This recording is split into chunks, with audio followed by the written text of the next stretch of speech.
pena mirar. Tengo puesto los ojos.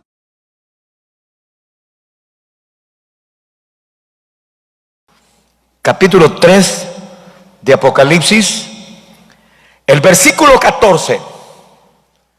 Apocalipsis capítulo 3, versículo 14. Dice así. Cuando lo tenga me dice que estamos listos para leer. ¿Vamos ya? Y escribe al ángel de la iglesia en Laodicea: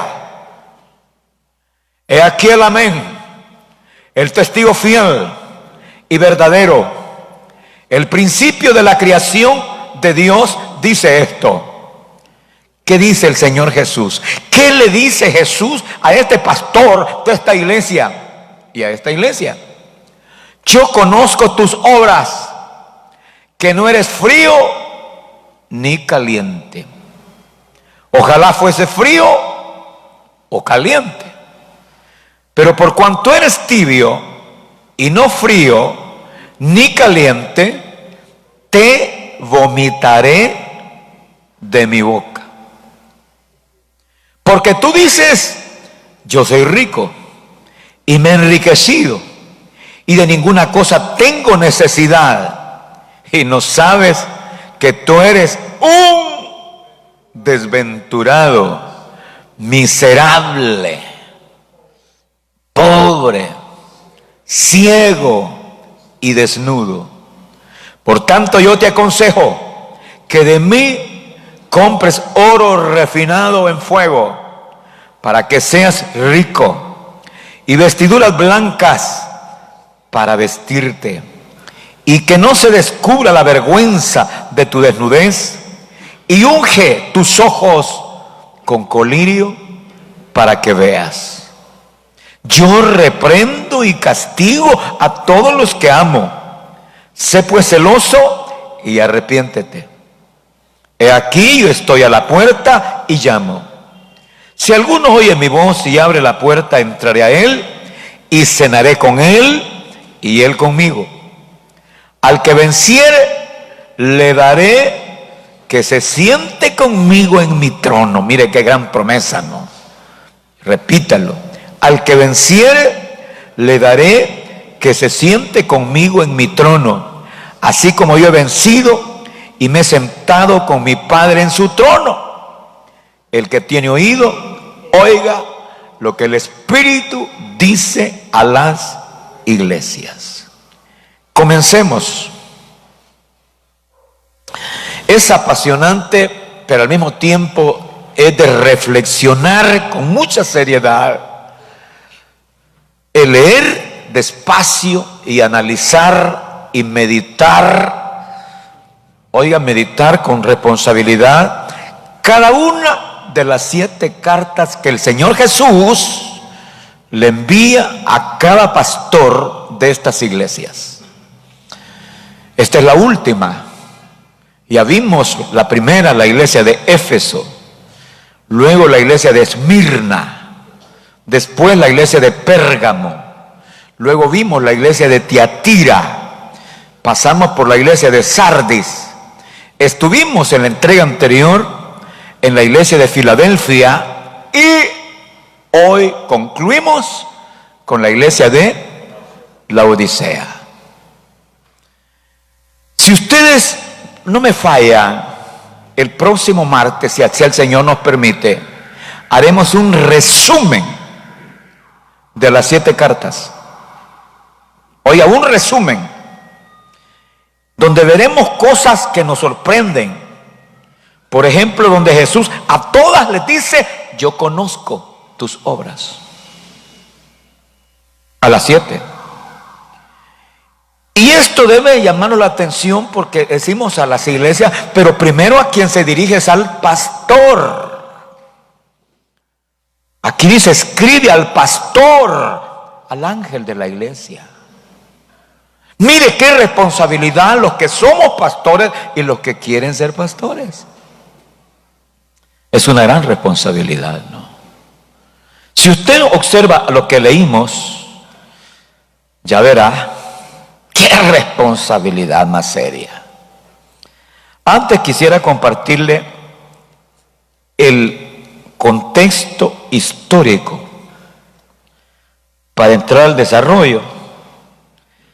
Cuando hablamos de la Odisea, dicen algunos siervos de Dios estudiosos que se le aplica a la Odisea una palabra como significado: juicio a las naciones. ¿Serio eso, no? Juicio a las naciones. Ahora bien,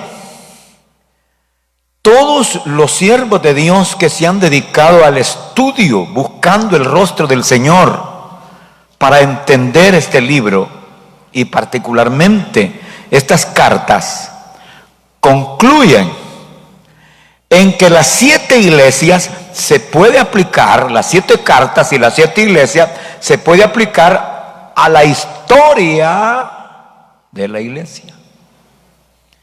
Y por eso cuando estudiamos la historia de la iglesia, decimos primero la iglesia apostólica, que corresponde al primer periodo de los primeros 100 años de la era cristiana. Pero luego entramos a la siguiente iglesia, que es Esmirna. Y esa se le aplica a la iglesia perseguida. Recuerden ustedes que fueron 300 años de persecución. Los primeros 100 años, bueno, estos césaros fueron terribles, ¿no? ¿No cree usted que todos ellos, el que más perverso se deja ver ahí, que mató a Pablo y a Pedro, fue Nerón? Pero no podemos nosotros dejar de ver los otros emperadores como Domiciano, Trajano. Y lo hay una lista: Aurelio Antonino, Severo. Bueno, ahora bien, observe, esa iglesia que es sufrida, que se le llama iglesia de Esmirna, se le aplica a esos 300 años que sufrieron los cristianos. Pero luego pasamos, después de la iglesia de Esmirna, a la iglesia de Pérgamo. Es cuando ya la iglesia ya no es perseguida. Ya Constantino ganó la guerra y ahora él es el emperador de Roma, y dice, bueno, que vengan todos los obispos, y a ellos los obispos en otra condición de vida. Y ya se está viviendo en una época que se le llama la iglesia imperial. Oiga, imperial. Eso tiene que ver con Pérgamo. Ya comienza a verse allí la corrupción, ¿no? Pero luego sigue otro, y es la iglesia medieval o papal. ¿A quién se le aplica a ese periodo? A la iglesia de Tiatira, donde hay una mujer profetisa que se llama Jezabel, que fue terrible, además de ser hechicera, de ser mentirosa. Ella decía que era profetisa y enseñaba y practicaba demasiado la brujería y la fornicación, bueno, toda clase de pecado. Es cuando la iglesia tocó fondo. Oiga, es la iglesia de la edad oscura, la iglesia medieval, la iglesia papal. Pero luego viene otra etapa, y es la iglesia reformada. La reforma, ¿se acuerdan ustedes? Cuando surge Martín Lutero, allá en Alemania, en 1517. Entonces, se le aplica ya a la iglesia que sigue. ¿A cuál? A Sardes. Tiene nombre de que vive, pero está muerta, le digo al Señor. Es un periodo de mucha discusión, ¿no? No crean ustedes que los reformadores no tenían a sus cositas también tremendas. Pero luego, después de esta reforma, entramos a otra etapa. Y fue la etapa de las misiones.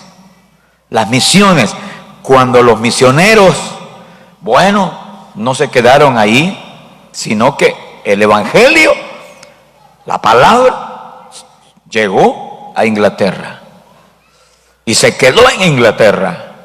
Y de allí surgieron los grandes hombres misioneros para América. Y se le aplica a la iglesia de Filadelfia. Tienes poca fuerza, pero yo he abierto una puerta que nadie puede cerrar.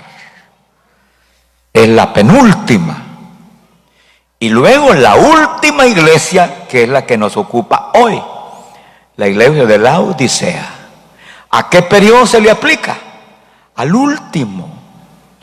Se dice que es del 1901 hasta esta fecha. Es decir, todo el siglo XX y el siglo XXI que ya estamos viviendo.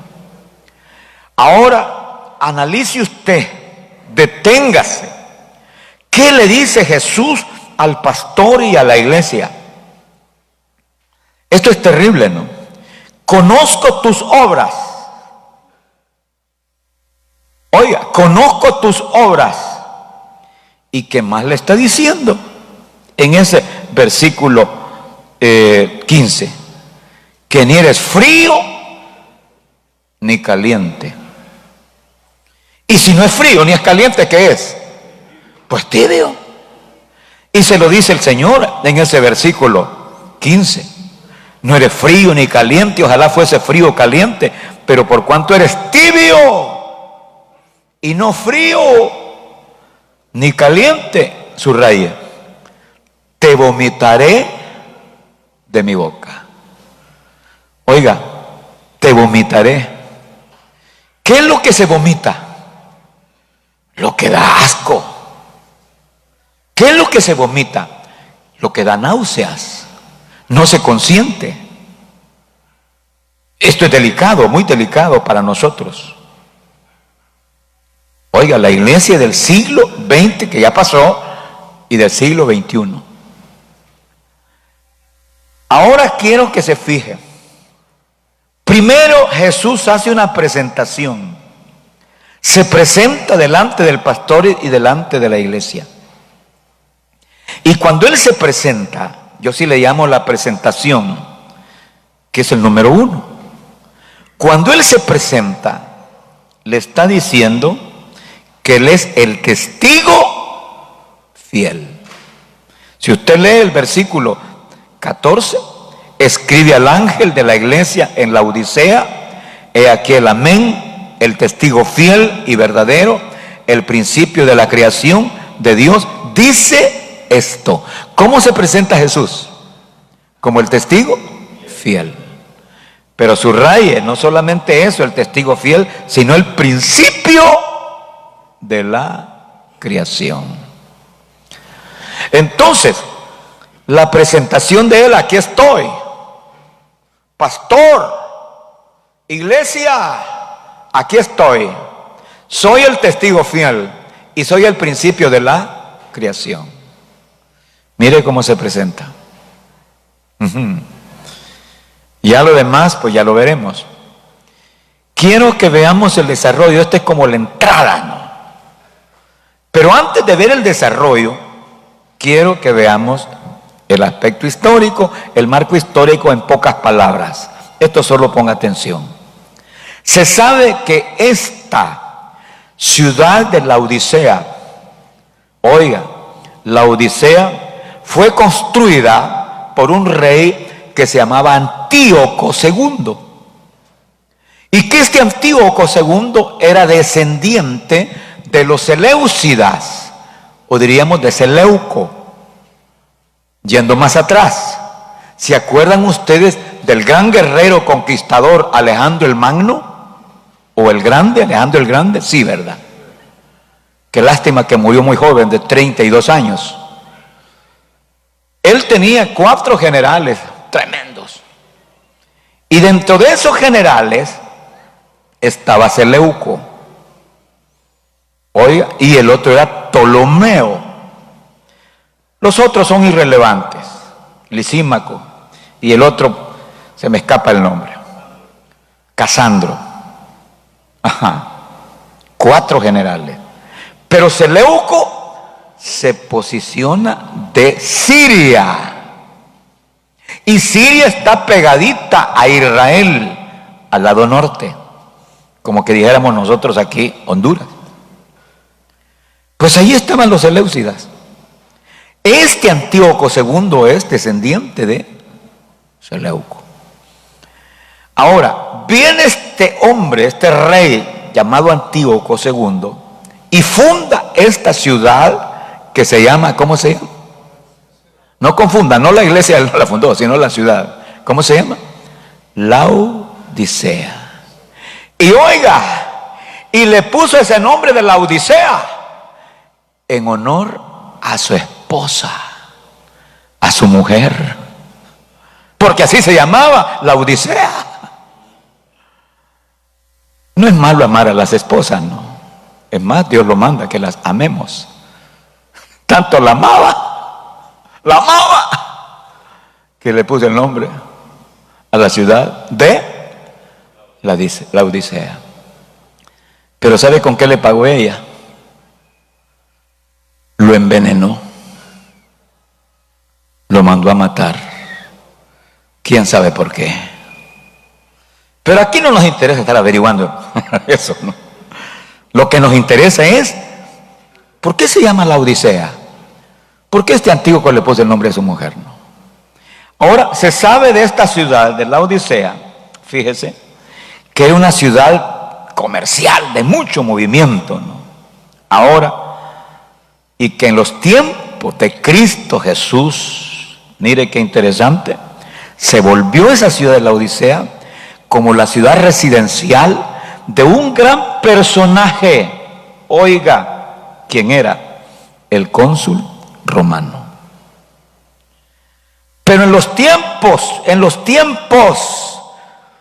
de los emperadores de Constantino para acá, la ciudad se volvió en la ciudad residencial de los obispos.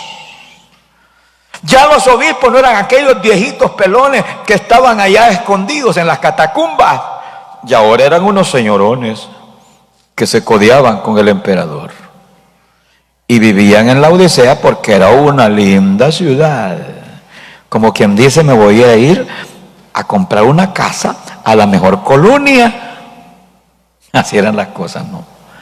Claro, los años pasan, vino un terremoto y la ciudad fue destruida, y se sabe que ahora lo que hay nomás es escombros.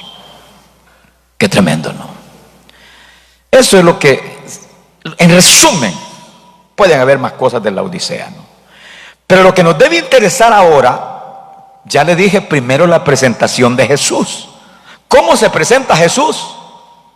Como el fiel y verdadero, como el principio de la creación. Esto es interesante.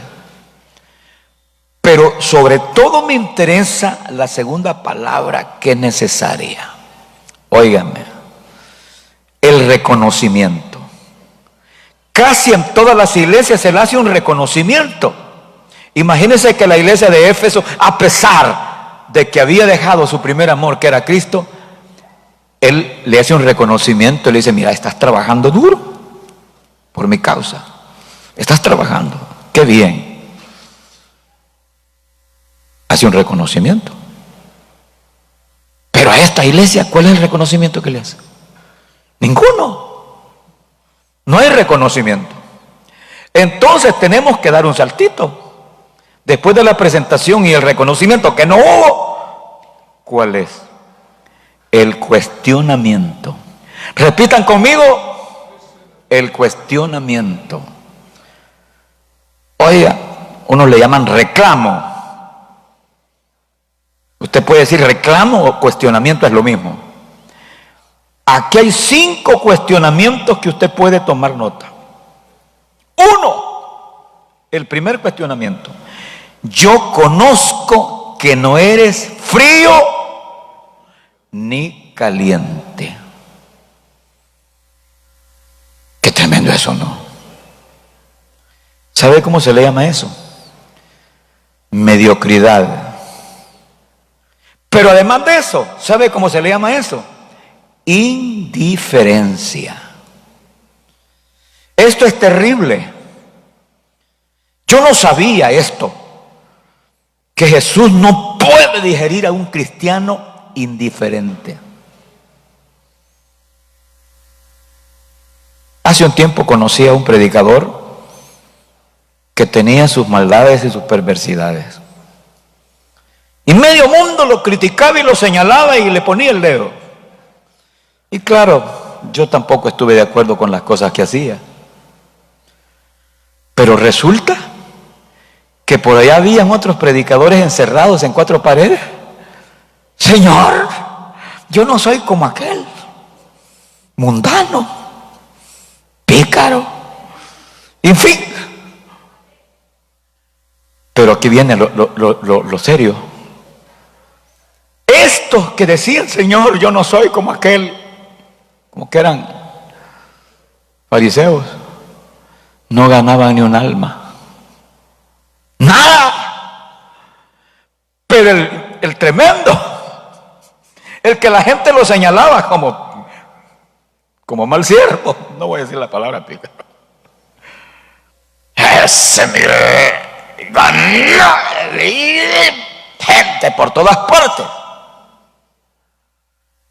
Y los mismos lo criticaban los fariseos, decían, pobrecita esa gente. Óyeme, si el agua es cristalina y aceptaban a Cristo, si lo único que el vaso estaba sucio, pero el agua quitaba la sed.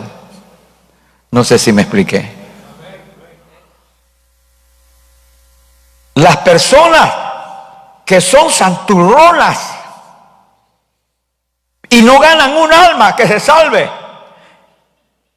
¿cómo las mirará Jesús? Pero aquellos que la gente los tiene mundanos, pícaros, todo eso, pero se mueven y la gente se salva, le llaman puentes. Ese nomás es un puente, digamos lo que querramos, pero la gente se salva al fin y al cabo. Ahora, ¿qué es lo que le está diciendo Jesús? No sos frío ni sos caliente. En otras palabras, no sos ni fariseo ni mundano. Nada. ¿Qué eres? Indiferente. Así como lo escuchan. Indiferente. Usted nunca anda criticando a esos pastores que, óigame, que son tremendos, ¿no? No nos gusta. A mí no me gusta, no me cae gracia. Pero no debo criticarlos. Uno no sabe. Yo prediqué hace años un mensaje en una concentración que le llamé la vaca muerta. Oiga, la vaca muerta. ¿Y eso, pastor? Iban dos personas en un desierto. Se acabó el agua. Nada. Pero ni un poquito. Ya casi. Mirá, compañero, nos toca nomás morirnos. Pero de repente por allá, plin, plin, una gotita. Gotita. En un desierto, una gotita. Sácate el vaso. Mire, no importa llevarnos un buen tiempo hasta que se llenaba. ¿Saciaron qué? Pero luego se levantaron, siguieron caminando y a unos metros, ¿sabe quién estaba? Una vaca muerta. Y por las entrañas de la vaca entraba el poquito de agua y le salía por la boca de la vaca. Oiga, compa, acérquese. Mire, hombre, el agua que nos bebimos.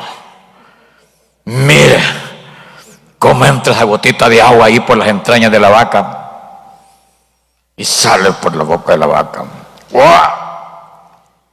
Sí, compañero, pero el agua era cristalina y nos sació la sed.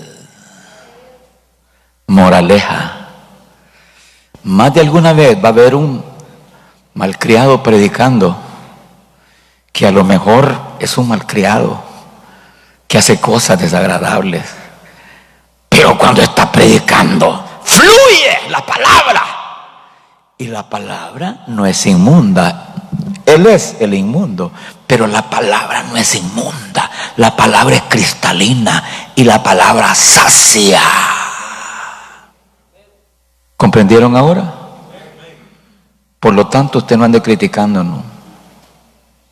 Que mire, allá se encargará en el Señor en aquel día. Señor, pero yo hice esto y esto. No te conozco. A lo mejor no. ¿Por qué digo esto? Porque esto es fuerte. No eres frío ni caliente, sino que eres ¿qué? Tibio. Y como eres tibio, me das asco. Te vomito. Ahora preguntémonos, ¿por qué eres tibio? Le dije que eran 5 cuestionamientos. 1, conozco que no eres frío ni caliente. 2, eres tibio y te vomitaré. 3, te vomitaré. Repito: 1, no eres frío ni caliente. 2, eres tibio, indiferente. 3, te vomitaré. Ahora pregúntese por qué. ¿Por qué había caído ese pastor? Óiganme, ustedes, 1, 2, 3 pastores tengo acá. Qué feo es que un pastor sea orgulloso, engreído, envalentonado, que se la pica y se baja de la camioneta. La camioneta es casi del año, ¿verdad? Se baja, la camioneta está para caminar con las llaves en la mano, ¿no? Y el gran celular. Ya se le subió la viruta, porque ya tiene plata, ya tiene dinero. ¿Me escuchó eso? Y este pastor, o un hermano de la iglesia, porque no necesariamente puede ser pastor, puede ser un diácono, puede ser un anciano de la iglesia, puede ser un miembro de la iglesia, se le subió y ahora es envalentonado y creído, orgulloso, indiferente. Este es el problema de esta iglesia. ¿Qué está diciendo esta iglesia en el versículo 17? 3:17. Porque tú dices, le dice Jesús, tú dices, yo soy rico, tú dices, me he enriquecido y de ninguna cosa tengo necesidad. Se le había subido, ¿no? Y de ninguna cosa tengo necesidad. Autosuficiente. Que nosotros no estamos nada. Tenemos el templo más lindo, tenemos las mejores butacas, tenemos todo. Y eso nos hace sacar pecho y está para caminar y somos engreídos y orgullosos.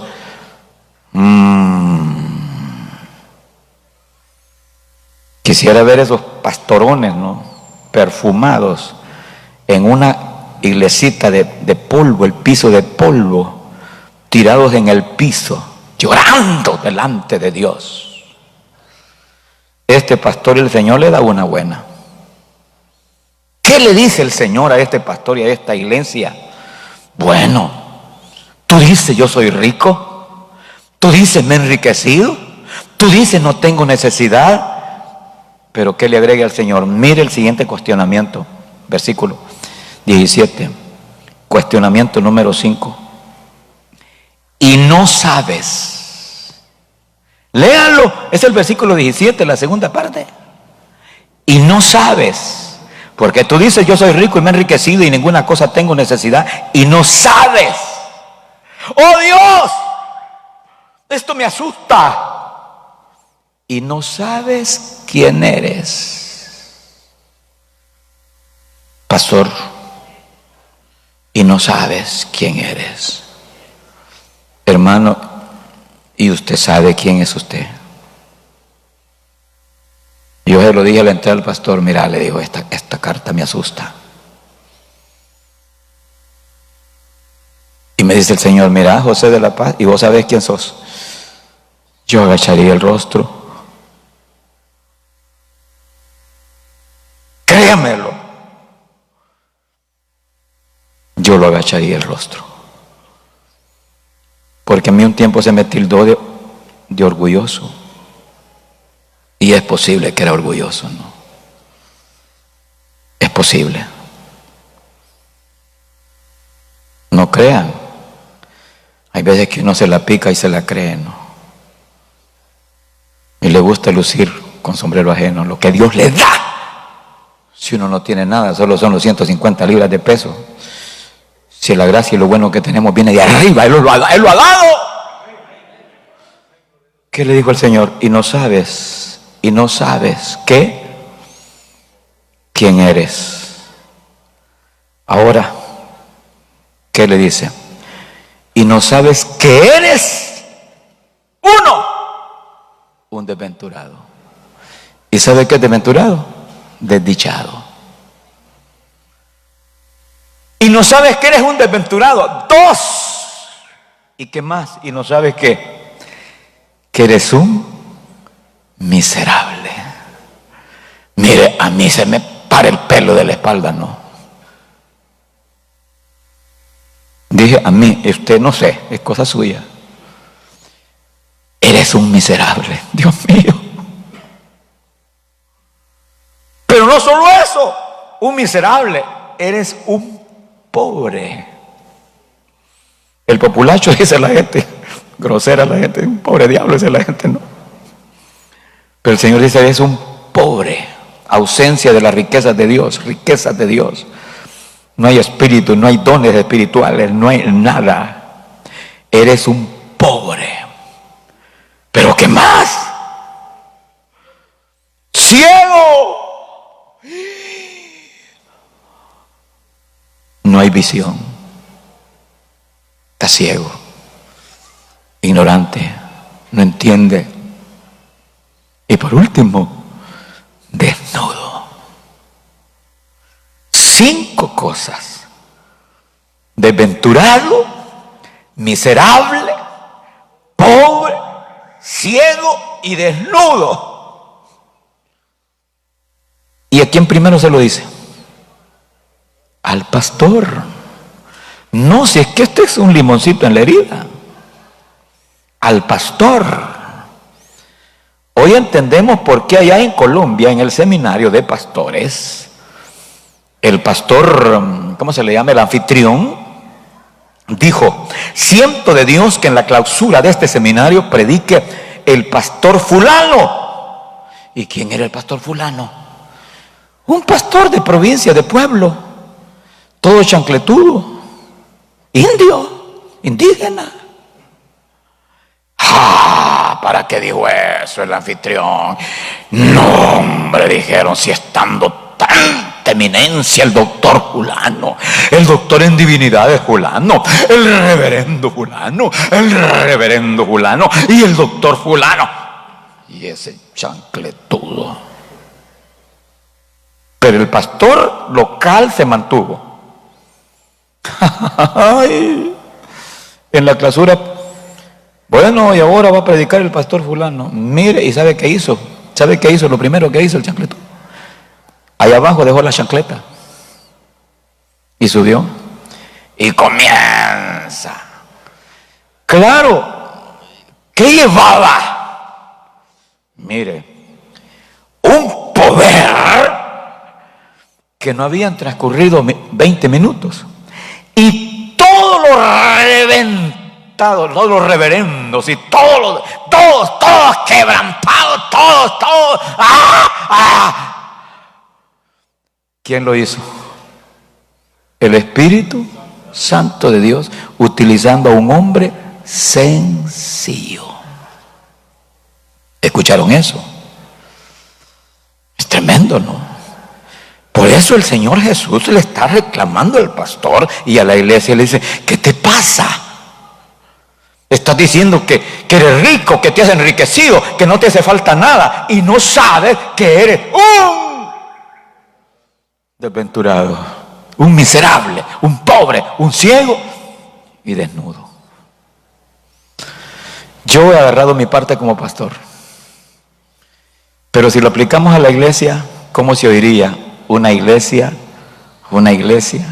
desventurada, desdichada, una iglesia ¿qué? Miserable, una iglesia pobre, una iglesia ciega y una iglesia desnuda. Mis amados, ¿le está conmoviendo esta carta? A mí me ha fusilado el Señor con esta carta, ¿no? Dirán ustedes, quizás es ley, pero no, Señor. No es para tanto que usted vaya creyendo alguna cosa de esa. Pero como dijo Sergio Solórzano, un gran predicador del país, a todos nos hiede la boca. Entonces mi defecto lo he confesado 1000 veces, soy un viejo bravo. Pero no soy bravo por ser bravo. Es porque yo se formé en mi carácter la disciplina. Mucha disciplina. Y no soporto la indisciplina de la demás gente, ¿no? Y es cuando reviento. Y si eso es pecado, perdóname, Señor. ¿Estamos?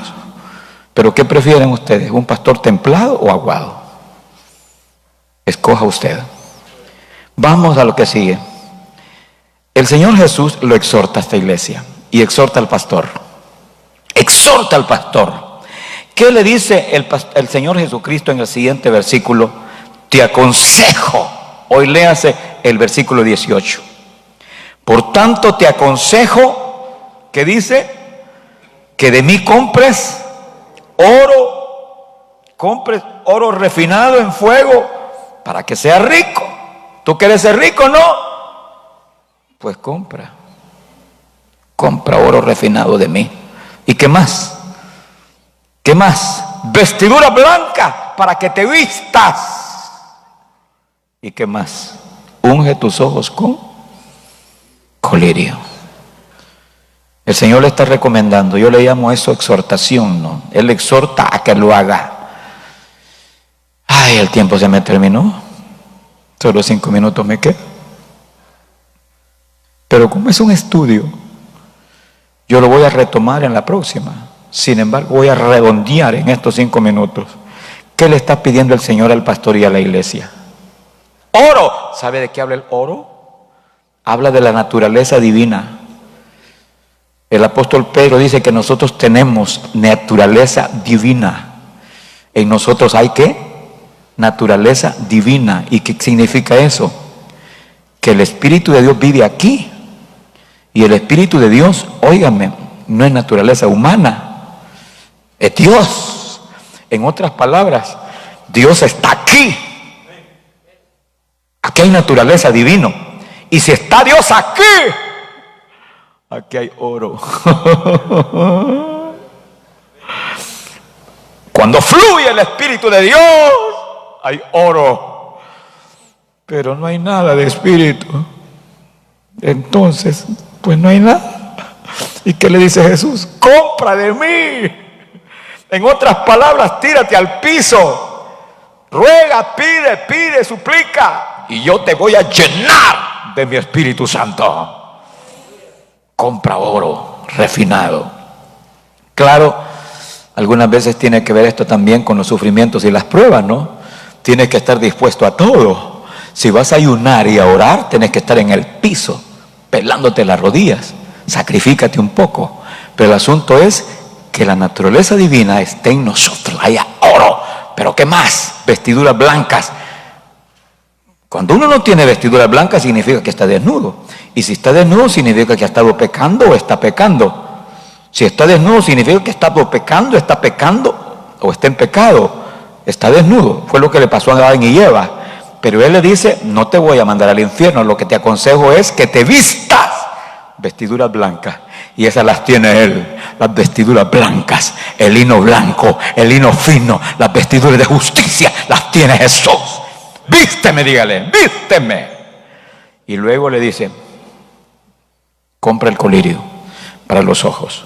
También habla del Espíritu de Dios para que podamos ver, visión, ver las estratagemas del enemigo, ver lo que Dios quiere que veamos. Amén. Y el Señor Jesús termina, después de exhortarle, ¿sabe qué termina el Señor pidiéndole? Bueno, le hace una pequeña advertencia, ¿no? Él le dice ahí con mucha claridad: yo reprendo y castigo. En el versículo 19 le está diciendo: yo reprendo y castigo, versículo 19, a todos los que amo. Si sos mi hijo, te amo. ¿Somos hijos? Sí, yo soy hijo. Y si soy hijo, me ama. Pero aquí viene lo serio. Si soy hijo y me ama, yo reprendo y castigo, oiga, a todos los que amo. Sé pues celoso y arrepiéntete. Debemos reconocer, nos ha correspondido el siglo XX y XXI a nosotros vivir en una sociedad corrupta, corrompida, pecaminosa, sucia, inmunda. Y nosotros tenemos que ser sinceros y vernos en el espejo de la palabra y decir: Señor, perdóname. Realmente algunas veces me pongo a seguir la misma danza del mundo, ¿no? Así que arrepintámonos. Eso es lo que está pidiendo el Señor. Y luego Él dice: te voy a prometer, te voy a dar una gran bendición. ¿Cuál es la bendición que el Señor da? Es un llamamiento que Él hace y una promesa. ¿Cuál es el llamamiento? El llamamiento a una nueva oportunidad. Él dice: estoy a la puerta y llamo. Versículo 20. Versículo 20. He aquí, yo estoy a la puerta y llamo. Si alguno oye mi voz y abre la puerta, entraré a él y cenaré con él y él conmigo. ¿Sabe qué es? Él está afuera. Lo sacaron. El pastor lo sacó y la iglesia lo sacó. Y Cristo está afuera tocando la puerta. Tocando la puerta del corazón. Abre la puerta. Yo quiero entrar. Quiero estar contigo. Quiero cenar contigo. Y que tú cenes conmigo. Qué lindo es mi Cristo. Él no es vengativo. Él es amoroso. Es misericordioso. Él es gran Padre. ¡Ah! Y nos está llamando. Y nos está llamando. Óigame. Y nos promete. Promesa, promesa, promesa. ¡Mire qué promesa! Si vence, si lucha, te vas a sentar conmigo en mi trono, así como yo me he sentado con mi Padre en su trono. Esa es la promesa que a mí me ha dejado impactado. ¡Oh, santo, santo! Óigame, es poco eso que Él me diga: metele, andale, dale, no te desanimes, no te desanimes. Sé vencedor, sé vencedor. Vence al diablo, vence a la carne, vence al mundo.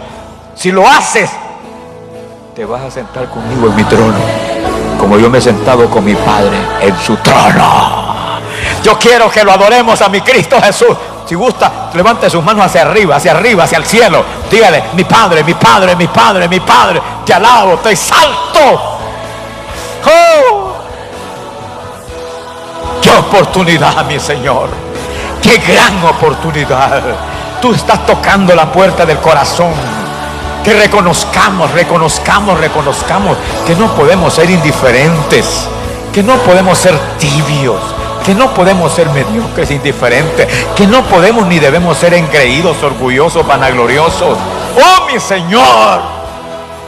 Que reconozcamos, mi amado mío.